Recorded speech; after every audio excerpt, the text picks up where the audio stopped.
Meu nome é Valdelice Santos, conhecida no mundo da capoeira como Jararaca, né? Recebi o título de mestra pelo Mestre Curió em 2001, mas meu início na capoeira foi com o Mestre João Pequeno.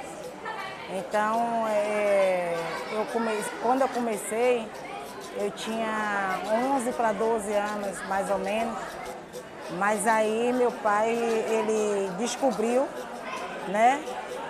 E aí não deixou, pediu um mestre que não me treinasse, que a capoeira era coisa de homem. E eu podia olhar, mas não treinar. Depois, quando meu pai vinha falecer, em 89, eu já estava com 14 anos, e aí eu voltei para a academia do mestre e pedi para que ele me ensinasse.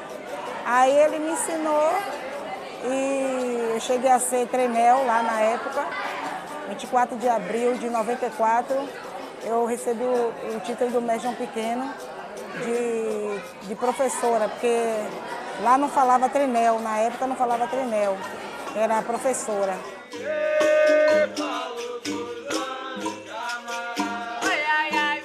Eu não sou primeira geração não, viu? Eu tenho minhas mais velhas, inclusive a própria mestra Jararaca é uma mais velha minha, dentro dessa linhagem, dessa família da capoeira Angola. Eu sinto que a comunidade está absorvendo esse momento. É um momento histórico. Acho que eu vivo esses meus 30 anos, eu posso dizer que a gente está vivenciando coisas históricas que vão ficar aí na história para sempre. A gente vê a nossos olhos, né, quando eu chego, e acho que essas mestras compactuam disso também. Na capoeira a gente não tinha referências femininas, a gente nem pensava, vou ser uma mestra.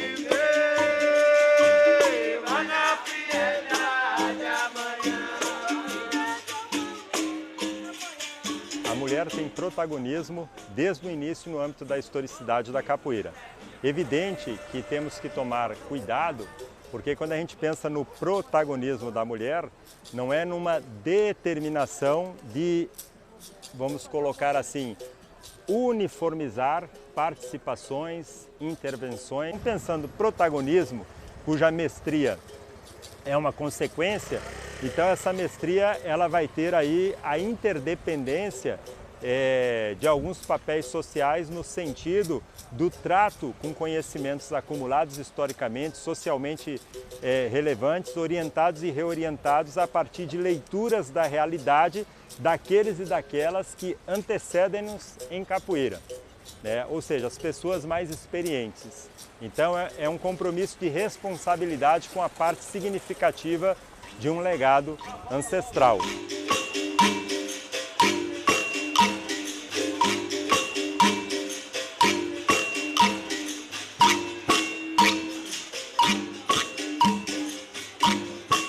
Meu nome é Elma Silva Weba e conhecida na capoeira como Mestra Elma. Iniciei a capoeira lá em São Luís, no Maranhão, com o mestre Patinho, que sou maranhense. Foi sempre um espaço para mim não confortável, não foi um espaço de conflito, né? E conflito de espaço, de territórios, de lugares, de trabalho, e conflito no espaço, na roda, na vivência. Então, diversos conflitos indo ao momento que ali não era, né, o meu espaço, não era um espaço para mim, né? Era isso que eu via. Então, para mim, uma das grandes dificuldades foi permanecer. Quando eu entrei na capoeira, não se falava em título de capoeira. Mestres que se falavam dos mestres eram os mestres antigos. Não tinha mestre jovem, homem, muito menos mulher. E as pouquíssimas que tinha mulheres que sempre estavam ali na lida ali, que treinava mesmo e tudo mais, elas não eram, como é que diz, não eram tão faladas. Era um mundo machista que, graças a Deus, orixás, a gente está quebrando mais essa barreira, né? Já quebrou uma boa parte dela, mas ainda falta muito, muito, muito ainda. Onde estão essas mulheres? Eu me questionava por que tinha tão poucas mestras. A gente tem que pensar quem é que estava à frente disso. Ora, a gente tem duas figuras importantes que estavam à frente disso, o mestre Pachinha e o mestre Pimba, eles são homens. Então, eles estabeleceram uns valores e alguns referenciais éticos para a prática da capoeira que tinha a ver com o universo deles. Não é que eles, ai meu Deus, vamos ver um jeito aqui de excluir as mulheres. Não, mas eles pensaram em algo que tinha a ver com o universo deles. E o universo deles é um universo masculino. E isso apaga, faz com que toda a participação de mulheres que tinha do período da década de 30 para trás é apagado. É totalmente apagado, porque quando eles criam as músicas, as canções, as poesias, as histórias, os causos, eles contam causos, histórias e poesias e cantigas que trazem os personagens masculinos.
Ouvindo os mestres, e nem tudo era machista, nem tudo era racista nas letras, né? Tinha muitas belezas também, muitas músicas inspiradas e vindas da natureza, mas enquanto mestra e mulher, eu venho experimentando essa criação de músicas de capoeira. É uma coisa também recente, talvez eu seja a segunda, a terceira cantando suas músicas, né?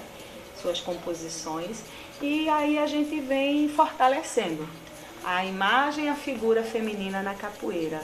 A capoeira existe há muito tempo, né? Ela remonta à chegada das pessoas escravizadas, com tráfico, né? Essa academia uniformizada dos grupos, da tradição, das regras, né? Da roda de capoeira bonitinho, ela é fundada na década de 30, na transição para o Estado Novo. O que eu consegui constatar é que esse movimento é o movimento que apaga a participação das mulheres. Porque a partir do momento que se legaliza a capoeira e ela passa a ser uma prática esportiva, o esporte era vetado para as mulheres, passa a ser uma prática esportiva regularizada e atuada dentro de um espaço específico, que é o espaço da academia. E nesse espaço de academia você pode adentrar se você atender a certos critérios. E entre os critérios está o critério, por exemplo, da carteira de trabalho. Você exclui as mulheres dessa nova possibilidade e você apaga as mulheres que vieram antes. Quem eram essas mulheres, né? Nesses espaços de rua, porque era na rua.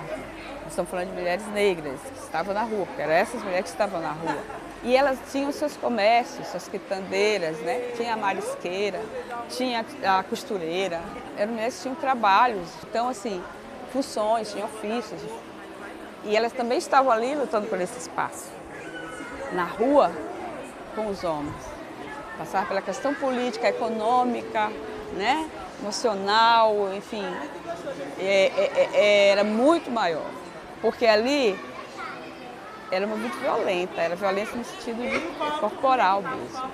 E isso chegava a um limite de dizer assim, quem são essas mulheres? Não, elas não são mulheres. A maioria são alcunhas, são apelidos masculinizantes, né? Que aí mostra essa ideia da tentativa de correção. Você narra, por exemplo, que Chicão bateu no Pedro Porreta. Aí, Chicão, então foi um cara. Não, foi uma mulher. Chicão é a Francisca Albina. Né? Então, assim, é um apelido que masculiniza, porque são mulheres que se destacam pela luta, pela força, pela agilidade, pela destreza corporal. E esse apelido de Jararaca quem me deu foi o mestre Curió. Segundo ele, né, ele fala que, quando eu perguntei a ele, né, aí ele fez aquele meio que mistério. Você não sabe não, né? Aí eu disse, não, mestre.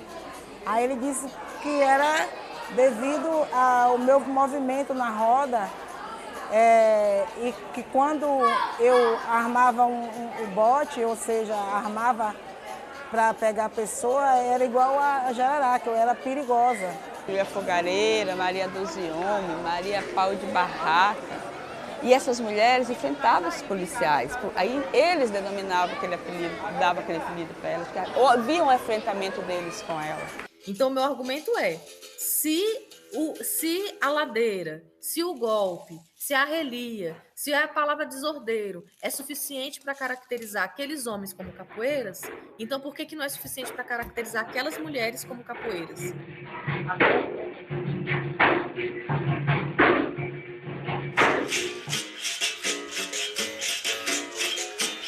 Já era monitora e ainda não tinha nome de capoeira, só me chamavam de Shirley. Aí quando no decorrer de uma apresentação que eu fui fazer na escola, aí uma menina que era também aluna do mestre, eu me disse, menina, tu é guerreira, viu? Porque todo mundo desistiu, só tu ficou. Aí eu disse, pior, sou guerreira mesmo. Aí ficou o tempo todo, ela quando me via, Shirley guerreira, todo mundo segurou, ficou. A gente vê muito isso na roda dos homens, que os homens jogam, já não fizeram, já perto de acabar e faz. Agora só as mulheres. Terrível. E a maioria das vezes, quando a mulher vai jogar, ainda os homens tiram onda. De botar no braço, que é errado, de dar tapinha na bunda, que é terrível. Né?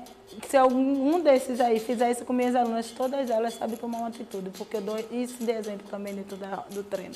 Então, eu acho que isso aí é a diferença, eu trato todos com igualdade. Quando a gente está falando de questões de gênero, está também atravessado a questão de raça, a sexualidade. Não tem como a gente lutar num papel, não tem como se lutar no machismo, no patriarcado, se não estiver na luta do racismo. Todas essas opressões, porque é isso, o feminismo é justamente, né, a gente está desmanchando essas opressões, criando equanimidade, né?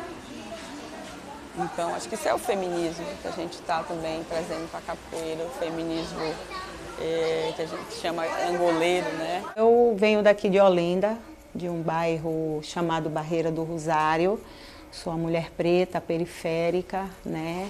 Oriunda de uma classe esquecida, de um lugar também esquecido, mas que constitui toda a minha identidade, né, de mulher. E lá, nesse lugar, existiu muitos focos de arte, né, a pessoa da ciranda, a pessoa do coco, a própria capoeira, o bairro tinha essa movimentação cultural, apesar dos problemas que existem na periferia. A capoeira me ajudou e me levou para o mundo, né? Eu ando pelos becos, pelas ruelas do meu bairro, mas, dado momento, eu estou em outro lugar do mundo, né? Que foi ela. Então, ela me fez ser quem eu sou, o ser humano que eu sou, me fez mãe, ela me deu uma família, ela me deu uma identidade, a informação real do que foi a escravidão e do que continua sendo. Então, ela deu foi essa ferramenta, né? Como eu cheguei nesse lugar de maestria, então muitas mulheres se sentiram mais à vontade para vir para a capoeira. Né? Como eu disse, a gente começou com poucas mulheres, os nossos grupos também não tinham muitas, tinha algumas, mas nunca foi assim, de metade, talvez como hoje, né? Que a prática hoje é muito maior das mulheres no mundo. É uma referência enorme ter uma mestra mulher e poder treinar com uma mestra mulher, porque não é em todos os grupos que você vê muitas meninas treinando, não é em todos os grupos que você vê mulheres jogando capoeira. Então, aqui no Grupo Mãe Arte, como tem uma mestra mulher, é perceptível que tem bastante menina. Então, acho que a capoeira, ela sente falta disso, de ter mais representatividade feminina no meio, porque quando uma menina vê que existe uma mestra mulher que faz capoeira, ela vai ter aquele desejo, se ela pode, eu posso. Eles têm que tratar elas como elas. Não é elas como eles, que tem muita gente que diz, não, mulher tem que treinar igual a homem, tem que fazer não sei o quê. Elas como elas. Então, quer dizer, respeitar o limite. E isso eles levam até para casa. que já teve esposa de alunos, que já chegou para mim e fez, depois que ele está treinando com a senhora, ele mudou até em casa. Sempre fui muito mais próximo e ligado à figura masculina, do pai ao mestre, entendeu? Então essa figura feminina aqui dentro teve uma representatividade muito maior do que para muitas outras pessoas. A forma como ela trata a sua equipe, a forma como ela tem um pulso firme de que lidera. Eu não senti diferença nenhuma na questão de liderança, nenhuma. Quando a gente sai fora, vai visitar outros grupos, também não sinto diferença de estar representado por uma mulher. Às vezes eu me sinto até mais respeitado por ser aluno dela do que em outras situações. Adaptei algumas coisas no sentido de não permitir músicas que estimulem a violência contra nós, entende? Tem muitas músicas assim, né, que é violenta, essas músicas são proibidas aqui. Eu proíbo a violência na roda, assim, com as mulheres, entendeu? Eu não permito que uma pessoa venha de fora, um homem, queira bater aqui, queira pegar as mulheres e dar rasteira e bater. Eu não permito isso aqui. Eu introduzi as crianças na roda, porque onde vai ter mulher, haverá muitas crianças. Então você já muda uma roda com as energias das crianças. As pessoas vêm e já encontram esse ambiente transformado. De 20, 15 anos para cá, essa ressignificação, esse olhar feminino, essa mestra, ela vem chegando e hoje já somos mais de 20 mestras na capoeira, muito mais do que no passado e haverá muito mais no futuro. De dia, trabalhar de noite.